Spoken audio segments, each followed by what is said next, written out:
Have you ever felt like everyone around you was moving forward with confidence while you were secretly falling apart inside? Imagine getting everything you thought you wanted only to discover that success doesn't automatically bring happiness, clarity, or peace. What happens when the life that looks perfect from the outside feels completely empty on the inside? That's the question at the heart of today's book. The Bell Jar by Sylvia Plath is one of the most honest and powerful novels ever written about identity, mental health pressure, and the struggle to find your place in the world. Through the story of Esther Greenwood, a talented young woman trying to build a future for herself, the book explores what happens when external success collides with internal confusion. Although the novel was published decades ago, its message feels incredibly relevant today. Many people are chasing achievements, comparing themselves to others, and trying to live up to expectations while quietly wondering who they really are and what kind of life they actually want. The story begins with Esther Greenwood, a bright and ambitious college student who wins an opportunity that many people would consider a dream. She travels to New York City to work as a guest editor for a fashion magazine. From the outside, everything appears exciting. She is surrounded by glamorous events, successful people, and opportunities that should make her feel proud and happy.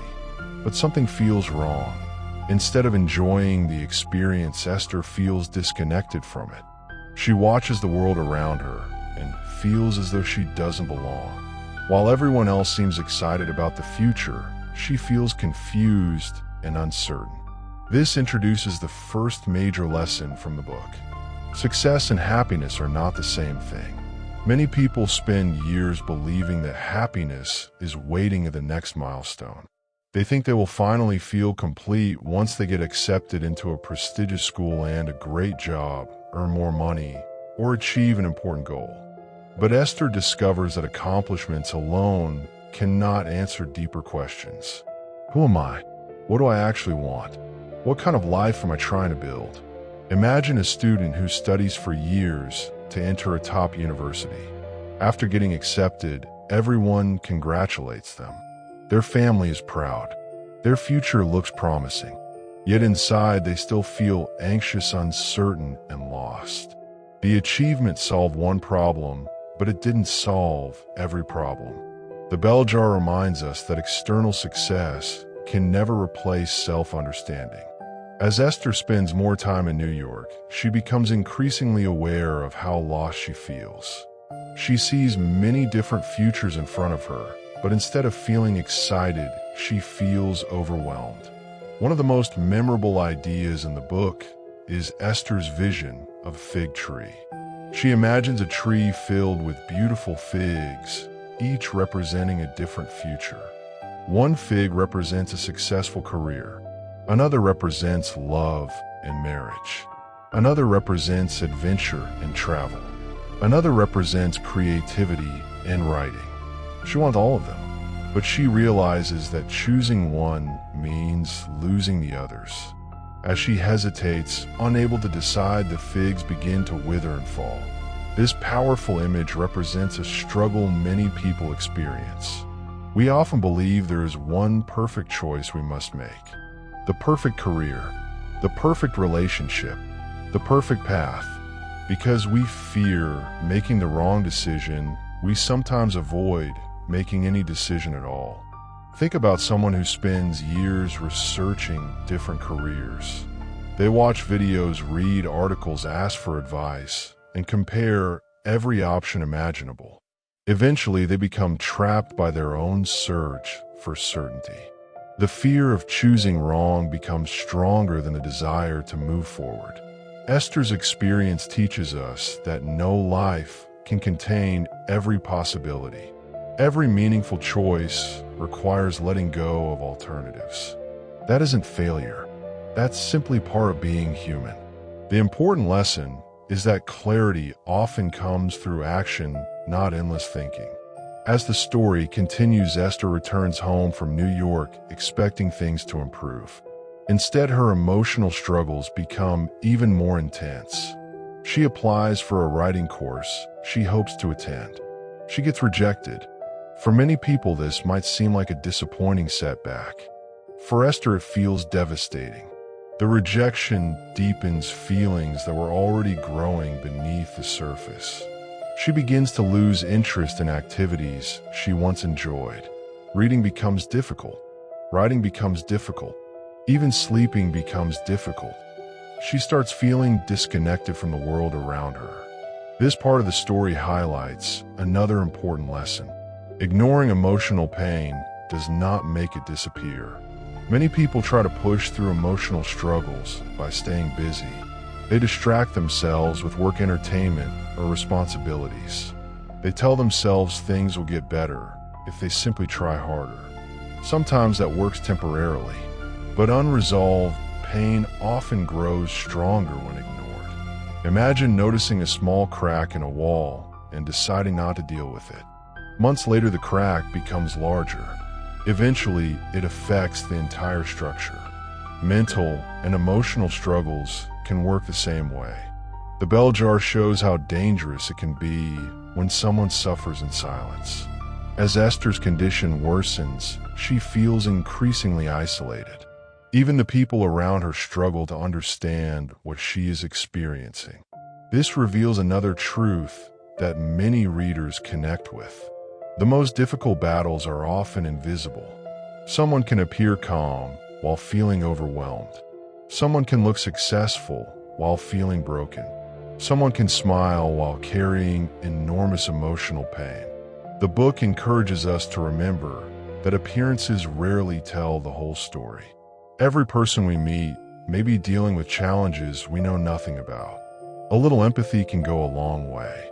One of the reasons Esther struggles so much is because she feels trapped between her own desires and society's expectations.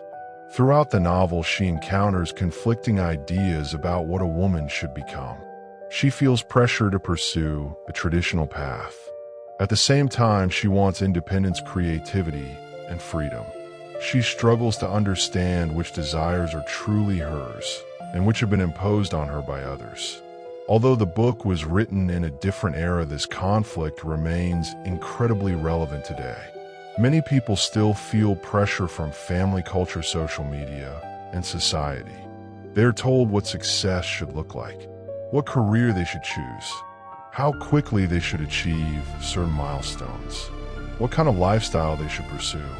The problem is that following someone else's definition of success often leads to frustration. Imagine becoming a doctor, lawyer, or business executive because everyone expects it, even though your real passion lies somewhere else. You may earn respect and admiration, but if the path doesn't align with who you are, fulfillment can remain out of reach. Esther's story reminds us that approval and fulfillment are not the same thing. A life built entirely around pleasing others can eventually leave us feeling disconnected from ourselves. As her mental health continues to decline, Esther reaches a point where she feels completely trapped. This is where the title of the book becomes especially important. A bell jar is a glass container placed over an object.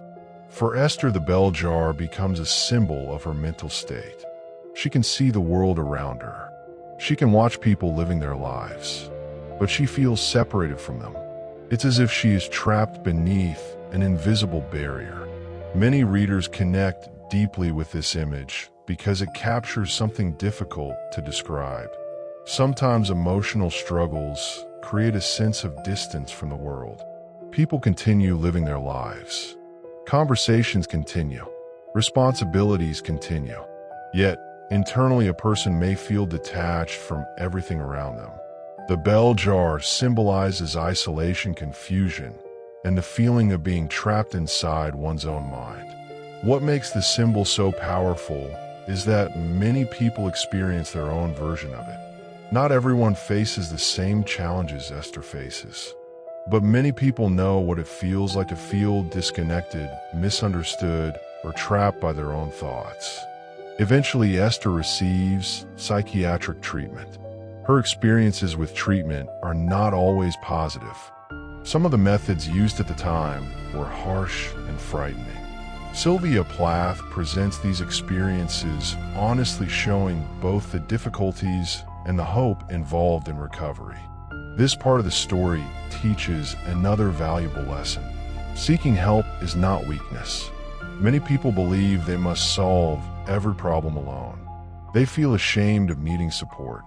They worry that asking for help means they have failed. The bell jar challenges this idea. Human beings are not meant to carry every burden by themselves. Whether the challenge is emotional, psychological, or practical support can make an enormous difference. Throughout her journey, Esther slowly begins to regain some sense of stability. The road is not simple. The answers are not perfect. The future remains uncertain. But she begins moving forward again. And that brings us to one of the most important ideas in the entire book. Identity is not something you discover overnight. Many people are waiting for a magical moment when everything suddenly becomes clear.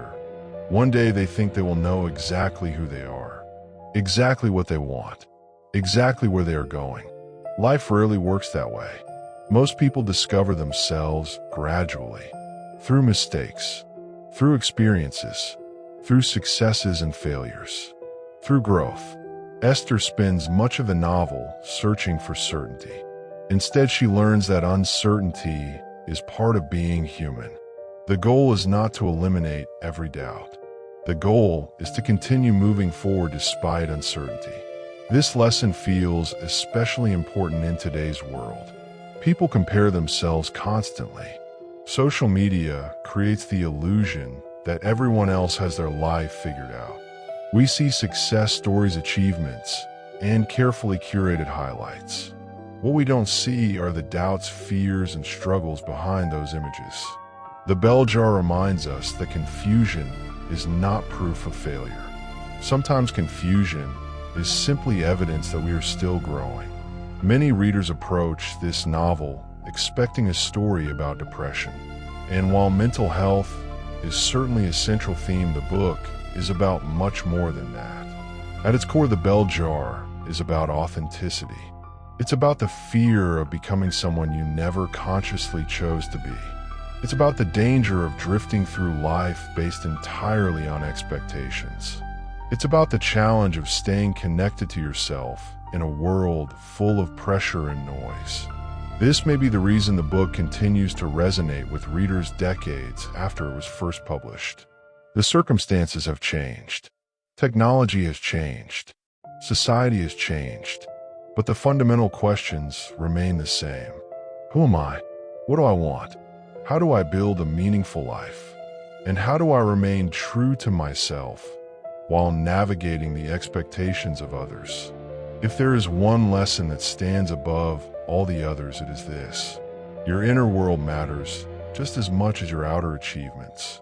Society often celebrates visible accomplishments, degrees, awards, promotions, money, recognition. These things are easy to measure.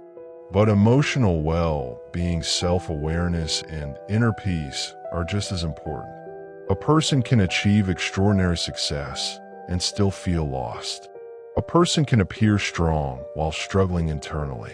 A person can have everything they thought they wanted and still feel empty.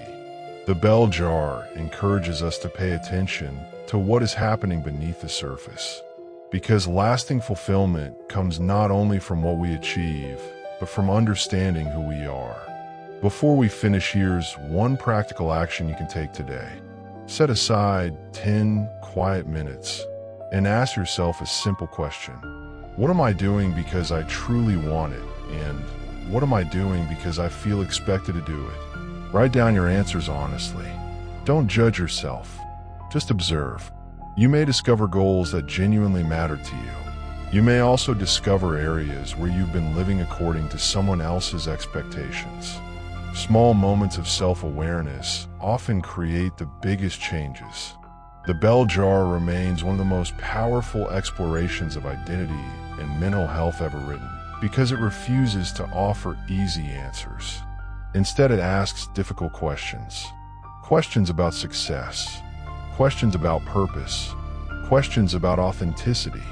questions about what it means to live a life that genuinely belongs to you.